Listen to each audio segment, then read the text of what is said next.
Friends, today's story is not just about a marriage. It's about trust, deception, and a horrifying real-life outcome. A young woman with 4 college degrees, the pride of her family, gave up everything to follow a man she had known for just a short while. At first, everything seemed fine, but within just 6 months, something emerged from behind the curtains of their relationship that will chill you to the bone. Relationships are built on trust, but when they're based on lies and pressure, the ending is rarely happy. Today, you'll hear the story yourself. This is the real and tragic tale of a young woman named Barkha Rani, and it begins in a small town in the Shahid Bhagat Singh district of Punjab, India, in a place called Nawanshar. Barkha was 24 years old. After finishing her graduation, she earned a degree in IT and 3 other degrees in various fields. She was incredibly intelligent and well-educated. Her family adored her. They believed she had a bright future ahead. Barkha had big dreams, and she worked hard every day to make them come true. When she reached marriageable age, her parents, with her consent, created a profile for her on a matrimonial site. This was back in 2012. Around the same time, thousands of miles away in England, there lived a 29-year-old banker named Jasbir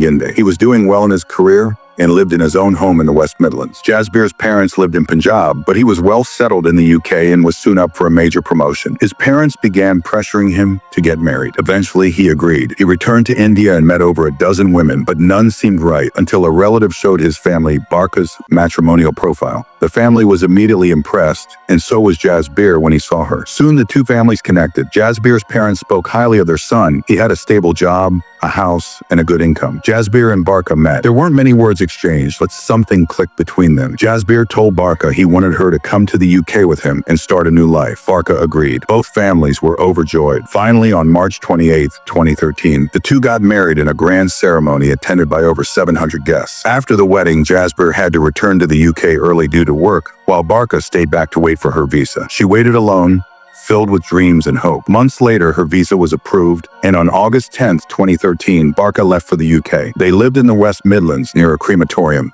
Locals said that whenever a body was cremated, a distinct burnt smell filled the air. While it was unsettling at first, most people had grown used to it. But for Barkha, everything was new. She was in a foreign land with no family or friends, only her husband. Still, she was hopeful. She believed in their future. A month passed. Then came September 12th, 2013, a night no one in that neighborhood would ever forget. A strong, sickening smell of something burning began to spread in the air. But this time, it wasn't coming from the crematorium. It was coming from Jasbir's house. Neighbors rang his doorbell, concerned. Jasbir answered and casually said he was just burning old wood and junk in his backyard incinerator. The neighbors believed him at first, but the smell didn't go away. It got worse. One neighbor finally called the police. Police arrived and asked Jasbir about the smell. He gave the same explanation. It was late at night, and seeing nothing suspicious, they left. But things took a darker turn the next morning. September 13th, 2013, the same burning smell returned, stronger than before. Neighbors, now alarmed, called the police again. This time, officers insisted on seeing the incinerator. Jasbir willingly showed them his backyard. Everything looked normal until a female officer opened the incinerator lid. Inside were human remains, a burned skeleton, the skull still intact. Jasbir was arrested on the spot. Forensics were called in. Jewelry recovered from the ashes matched what Barkha had worn on her wedding day. Jasbir, however, filed a missing person report the night before, claiming that Barkha had left after a fight and never returned. But evidence told a different story. The police began searching the house. They found Barkha's bag, her documents, and their wedding album. Jasbir's phone and iPad revealed even more. Texts, searches, and private photos hinted at a double life. Jasbir was living with a secret he had never shared with his family. From the age of 12, he knew he was gay, but growing up in a conservative household, he never told anyone. After moving to London, he began exploring his identity and had multiple same-sex relationships. Some of his close friends knew, but he kept it hidden from his parents. As pressure to marry increased, Jasbir made a plan: marry a woman to satisfy his parents, bring her to the UK, and continue living his secret life. He met Barkha, married her, and she moved to the UK. But a month after arriving, she began to sense something was off. There was no intimacy, no real connection. One day, she found incriminating content on Jasbir's iPad and confronted him. They argued.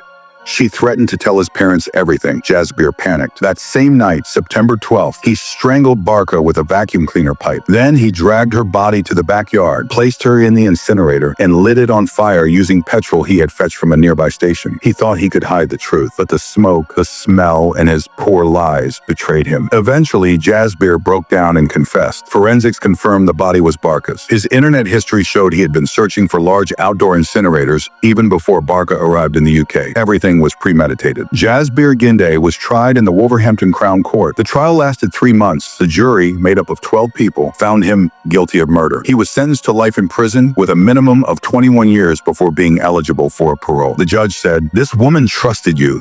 She left her home, her family, her country to be with you, and you shattered that trust in the most horrific way. For that, there can be no leniency." So that was the tragic story of Barkha Rani, a bright, ambitious young woman whose life was stolen by the one person she trusted most. What do you think? Did Barkha get justice? Let us know your thoughts in the comments. If you found this story heartbreaking, leave a I in the comments and share it with your friends. We'll be back with more true stories like this. Subscribe to the channel and turn on the bell icon so you never miss an episode.